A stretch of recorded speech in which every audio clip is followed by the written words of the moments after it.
I said it without thinking, a joke tossed into a crowded alien bar. I'm single. 3 seconds later, my life was officially over. 2 alien women, twins by some impossible design, glided across the room toward me. Skin glowing in shifting colors, ears sweeping back like radar dishes, expressions unreadable but terrifyingly sure of themselves. You declared yourself available, the blue-toned one said. Her voice was melodic, precise, somehow carrying authority I didn't recognize in any human. We claim you. I choked on my recycled whiskey. Wait, what? The gold-toned twin placed her hand on my shoulder. Warm. Heavy. Immovable. We are Caith. You are now ours. I looked around for hidden cameras, thinking this had to be some elaborate prank. But no one was laughing. Petrov froze mid-bite, Martinez blinked in disbelief, and even the bar's multi-limbed bartender raised an eyebrow, or whatever passed for one. I was joking, I said, trying to laugh it off. Human humor. Not a declaration of. Declaration sufficient, the blue one interrupted. Claim registered with station customs. Station customs? I squeaked. Yes. We observed you. Compatible. Now claimed. No debate required. I blinked. Compatibility? Claimed? This was insane. Look, I don't know what kind of alien reality show this is, but you can't just. Gold-toned twin smiled, and my stomach betrayed me with a nervous flip. We can. We do. Welcome to your new life, human. Before I could process, they fell into step on either side of me, guiding me toward the exit. My coworkers watched, some stifling laughter, some horror. I had literally been kidnapped in plain daylight, by 2 beings who apparently considered me essential property. On the way to my quarters, they asked questions in a language my translator struggled to keep up with. Preferred sleep schedule? Temperature range? Allergies? I answered automatically, too stunned to refuse. At my door, I tried to regain control. Okay, we need to talk about boundaries. You can't just. We are aware, the twins said in unison. Integration protocols begin immediately. Protocols. Integration. I realized with a sinking feeling that none of this was optional. They moved into my quarters before I could protest, inspecting my small, cluttered space like scientists evaluating a specimen. Nutrition inadequate, gold-toned one noted, examining my fridge. Wardrobe insufficient, blue-toned one added, scanning my 40% gray shirt collection. I groaned. This is my space. I live here alone. For now, they said almost cheerfully, as if my protests were cute. We learn you. You learn us.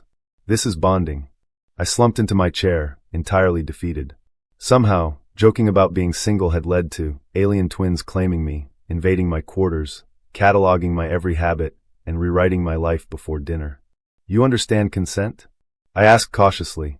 Blue-toned one tilted her head, a glimmer of amusement crossing her glowing skin. Yes. You consented by declaring availability. I wanted to scream. I wanted to run. I wanted to laugh until I cried.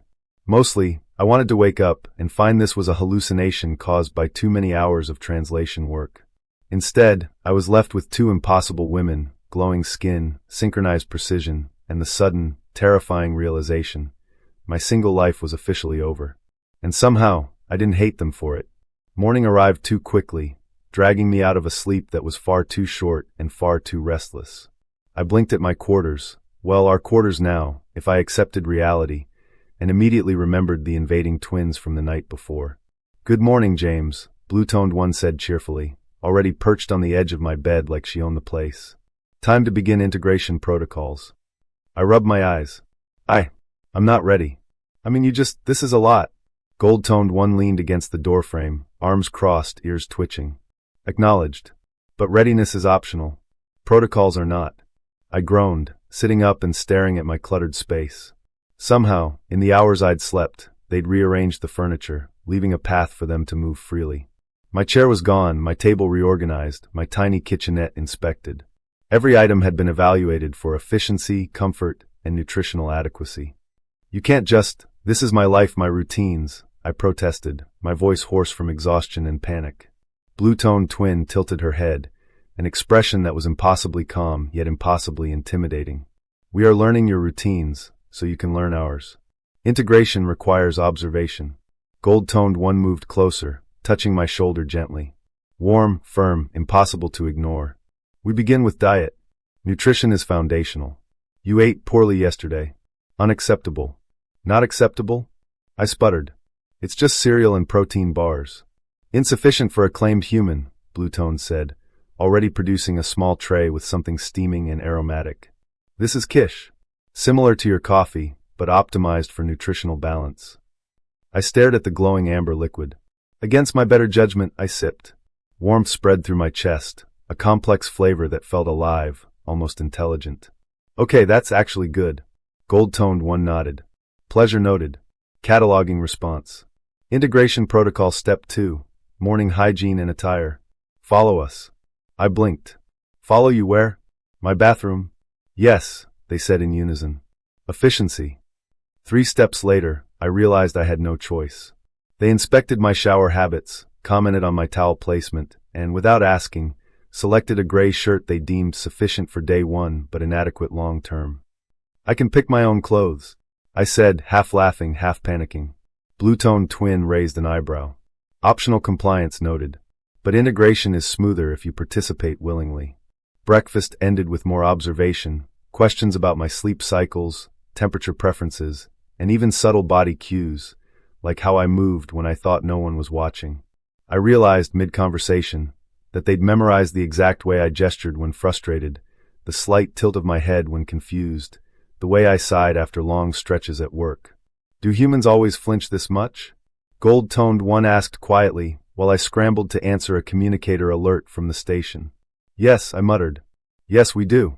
Especially when our personal space is invaded by glowing aliens cataloging every involuntary micro-expression.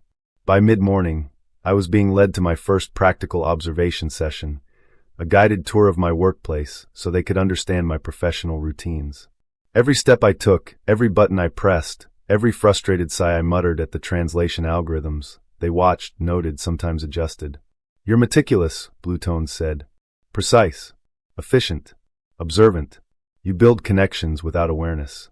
Fascinating. I blinked. Thanks. I think. Gold-toned one grinned, a teasing flare of gold across her skin. Not a compliment. A statement of fact. Integration requires factual assessment, not emotional validation, though you may find we excel in both eventually. By the end of the day, I was mentally drained, physically exhausted, and oddly alive. The twins had invaded every corner of my solitary existence, yet for the first time in years, I felt seen. Not superficially, not professionally, but truly observed, understood, and acknowledged. As they escorted me back to the quarters, synchronized and impossibly graceful, I realized the truth. The joke I'd made about being single had set my entire life spinning. And somehow, impossibly, terrifyingly, I was curious to see where the spin would take me. The first night of integration had left me feeling like I'd run a mental marathon, and yet somehow I slept better than I had in years. When morning came, the twins were already waiting outside my door. James, Gold-toned twin said, her voice carrying the faint hum of amusement, your circadian rhythm is within acceptable parameters, but we will adjust it for optimal efficiency. Blue-toned twin added, we will begin step 3, shared activity and cooperative tasks. It is essential for emotional bonding. I groaned. Essential, huh? So I have no choice. Gold-toned twin leaned close, her presence warm and heavy. Choice exists, James. But reality is more flexible when participation is consistent. By breakfast, I realized their idea of cooperative tasks was terrifyingly efficient. We prepared meals together, and every step was observed, critiqued, optimized. The twins didn't just watch, they guided, corrected, and sometimes physically adjusted my posture, my hand positions, even how I carried utensils. At one point, Blue-toned twin's hand brushed mine while reaching for a bowl, and I felt a strange warmth crawl through my chest. I coughed, hoping she didn't notice. She noticed. Reaction logged, she murmured, a teasing sparkle flashing across her skin. Gold-toned twin smirked. We notice everything. Work was next. They followed me to the communication hub, a synchronized shadow team moving slightly ahead and slightly behind, anticipating every step, every command I executed. Colleagues paused, stared, then quickly adapted to the strange sight of a human accompanied by 2 vibrantly colored twins who moved like reflections of each other. Do you always get this much attention? Blue-toned twin asked, her ears flicking as she watched a colleague whisper to another. I kind of do, I said reluctantly. Mostly because people notice when someone's personal space is, well, mine's usually private. Not anymore, Gold-toned Twin said lightly, brushing past me with a casual intimacy that made my pulse spike. We are part of your private space now. By mid-afternoon, they had me performing trust exercises, ridiculous, alien-infused activities that ranged from balance drills to synchronized typing patterns, each with subtle emotional tests embedded. Notice your heart rate, Blue-toned Twin instructed while I stumbled on a simple obstacle. Fluctuations indicate honesty, stress, engagement. Integration efficiency depends on honest emotion. I exhaled sharply, realizing my emotions were under constant scrutiny. You're really good at this, I said, half in admiration, half in exasperation. Good. Gold-toned Twin arched an eyebrow. Factually correct. Efficiency achieved. Evening arrived with a new ritual. Sitting together, 3 of us in the shared quarters, talking about the day. I expected awkwardness, distance, but instead, there was connection. They asked about my childhood, my fears, my strange human habits, and I found myself revealing more than I had in years. You smile more now, Naira said softly, her skin flickering in soft blues and golds. Relaxed smile. Not forced. I caught her eyes, then Lys's. Maybe I am smiling more, I admitted. Feels different when someone notices for real. Blue-toned Twin reached over, brushing my hand. Gold-toned Twin followed, resting hers atop ours. I froze, heart hammering. See? Blue-toned Twin said softly. Integration progress. Comfort in triad formation is essential. Comfort? I whispered, but couldn't stop the grin from spreading. They leaned closer, ears brushing lightly in an intimate gesture I had learned to recognize. I realized, terrifyingly, that I was looking forward to this intrusion, these controlled invasions of my solitude. By nightfall, I found myself thinking about them not just as aliens, not just as co-workers or claimants, but as companions, maybe more. The twins, stubborn, invasive, brilliant, had turned my routines upside down and yet filled every empty space with curiosity, care, and laughter. Tomorrow, Gold-toned Twin said, brushing a strand of hair back from her face, we escalate to advanced emotional integration. Are you prepared? I exhaled, smiling, half exhausted, half excited. I guess I am. Bring it on. Blue-toned Twin's skin shimmered in approval. Good. Tomorrow, we will learn how to be not just 3 beings in proximity, but 3 beings together. And as I lay in the quarters that now felt like shared territory, I realized I was no longer running from connection. I was walking into it, head first, terrified and strangely exhilarated. The station lights dimmed to the artificial twilight that the crew preferred during downtime. I was in my quarters, pretending to read reports, but my attention kept drifting to the doorway. I knew they'd come, always came. And sure enough, there was a gentle tap before the twins appeared, moving as if the air itself parted for them. Gold-toned Twin leaned casually against the frame. You're avoiding us. I am not, I muttered, but my throat was dry. Blue-toned Twin stepped in, closing the distance silently. Yes, you are. Emotional avoidance detected. Your human instincts are predictable. I chuckled, but it sounded hollow even to me. Predictable, huh? Sounds like a compliment and a critique rolled into one. Gold-toned Twin tilted her head, studying me with those unnervingly perceptive eyes. It is both. You hide behind tasks, schedules, efficiency. You avoid the chaos of us. I swallowed. She was right. I did. For years, I had built walls strong enough to keep out anyone who could matter. And yet here they were, twins who had barged past every boundary I thought was untouchable. Blue-toned Twin reached out, her fingers brushing mine lightly. It was enough to make my chest tighten. James, she murmured, you don't have to pretend with us. I laughed, a little bitter, a little real this time. Pretending, that's all I've done. And now you've cornered me into this. My voice faltered. Being with you. Gold-toned Twin's expression softened, a subtle warmth flickering across her skin. Yes. This. Together. You've built walls for a reason, but even walls have weak points. We found yours. I exhaled, realizing how small my usual defenses felt. You didn't just find them, I admitted. You tore them down piece by piece. Blue-toned Twin's hand lingered over mine. Gold-toned Twin joined, our fingers entwining like a living chain. My pulse was erratic. My brain screamed this is terrifying, yet something in me welcomed it. Do you regret it? I asked suddenly. Claiming me, forcing me into this triad? Gold-toned Twin's skin shimmered faintly, a deep, comforting gold this time.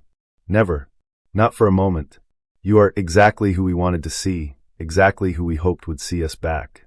Blue-toned twins' ears twitched, a nervous habit I'd grown to notice. Even if you're terrified? I nodded. Terrified. Definitely. But, for the first time in years, I feel like maybe I belong somewhere I didn't have to fight to exist in.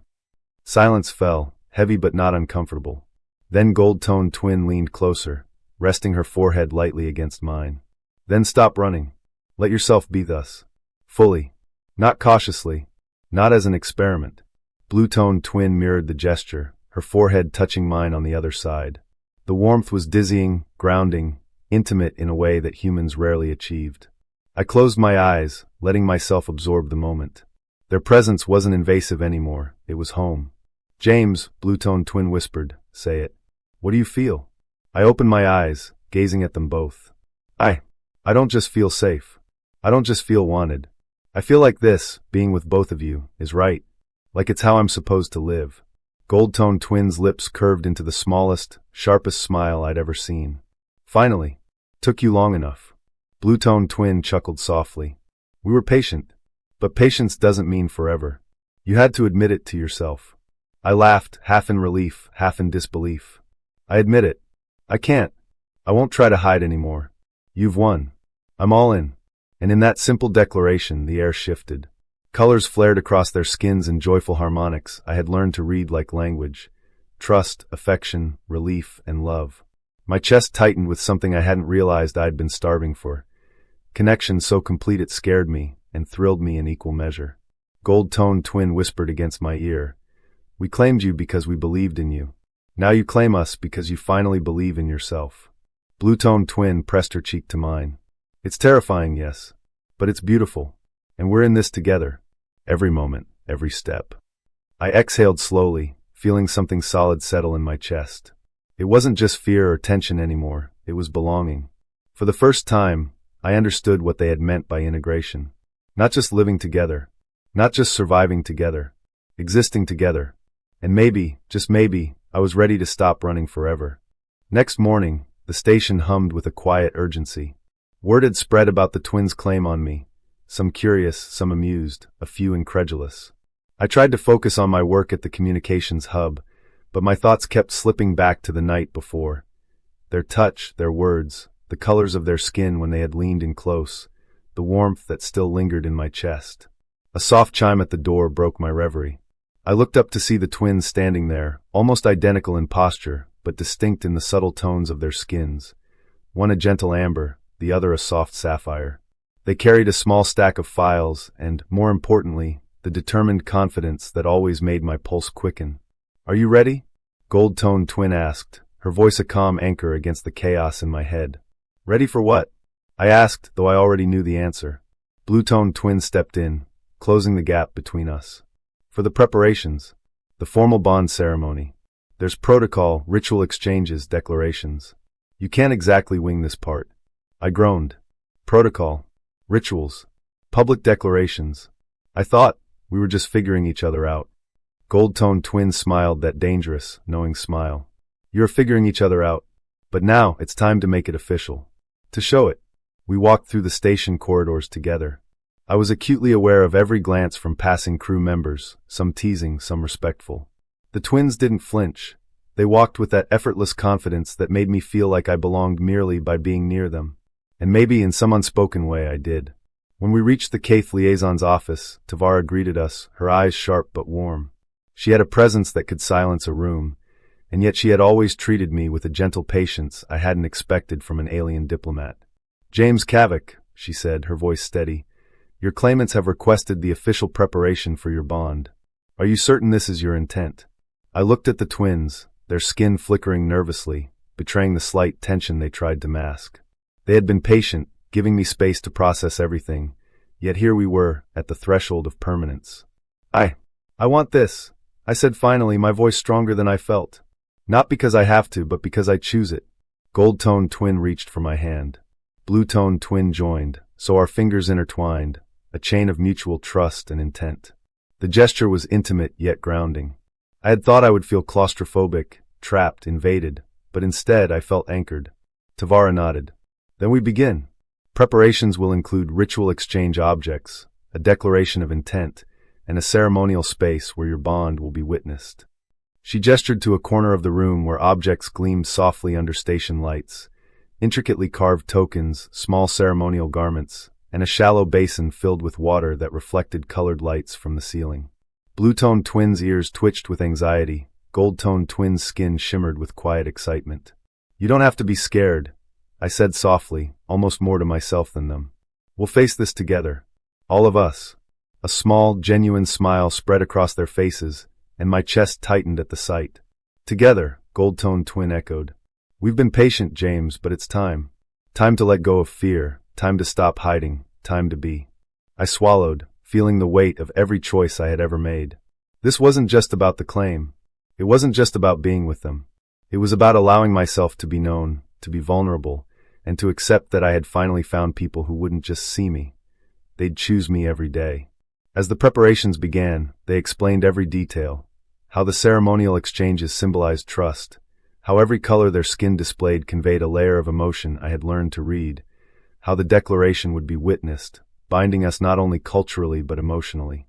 I listened, nodded, practiced the pronunciations, and felt a quiet storm of anticipation building inside me. By the time we left Tavara's office, my chest was heavy with excitement and terror in equal measure. We moved down the corridors side by side, fingers still linked.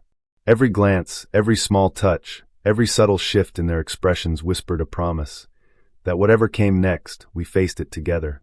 And for the first time in years, I didn't want to run. Evening draped the station in a soft, ambient glow. The corridors felt quieter than usual, almost holding their breath, as if aware of the storm about to break in my chest. The twins walked beside me, their presence heavy with anticipation, yet comforting in a way that made my pulse chaotic. "Are you nervous?" Gold-toned twin asked, her voice low, teasing, but carrying an edge of concern. I shrugged, though I knew they could read the tension in my body better than I could. "A little. Okay, a lot. This is permanent. It's not just a ritual, it's the rest of my life." Blue-toned twin reached out, brushing a strand of my hair from my forehead, and her skin pulsed a soft lavender, a color I now understood meant reassurance mixed with anticipation. "We're right here. With you. Always. You're not alone in this, James." Her words should have calmed me, but instead they amplified everything, the weight, the excitement, the intimacy of it all. I realized, maybe for the first time, that this was what fear felt like when it wasn't about danger. It was about wanting something so badly that losing it would hurt beyond reason. We entered the private chamber Tavara had prepared for the rehearsal. The ceremonial objects glimmered under the lights, shallow basins of reflective water, carved tokens, and small ornamental bands that would eventually mark our bond. The air smelled faintly of flowers from the Caith quarters, grounding and alien all at once. "First," Tavara instructed, "you will practice the exchanges, the declarations. Speak freely, let the emotions flow. This is rehearsal, not judgment." Gold-toned twin held out her hand. I took it, careful to match her grip, feeling the electric charge of her skin against mine. Blue-toned twin joined, completing the triangle, and in that instant, the world outside dissolved. There was only us. "Repeat after me," Gold-toned twin said softly. "I claim you, James, not out of obligation, but because I choose you. Every day. For all that you are." "I claim you," I said, and my voice trembled despite my effort to be steady. "Not out of obligation, but because I choose you. Every day. For all that you are." Blue-toned twin's ears twitched with a subtle smile, and I felt the warmth of her skin press lightly against mine. "I claim you," she echoed, her voice rich and melodic, "not out of obligation, but because I choose you. Every day. For all that you are." The words hung in the room, alive, vibrating between us. My heart thundered in my chest. I realized that I wasn't reciting a ritual, I was naming my truth. I chose them. Not because they had chased me or because custom dictated, but because I couldn't imagine existing without them. Gold-toned twin leaned in, their foreheads almost touching mine. Blue-toned twin mirrored her, completing the intimate alignment. "Now your declaration," Gold-toned twin whispered. I swallowed, feeling every nerve on fire. "I choose both of you.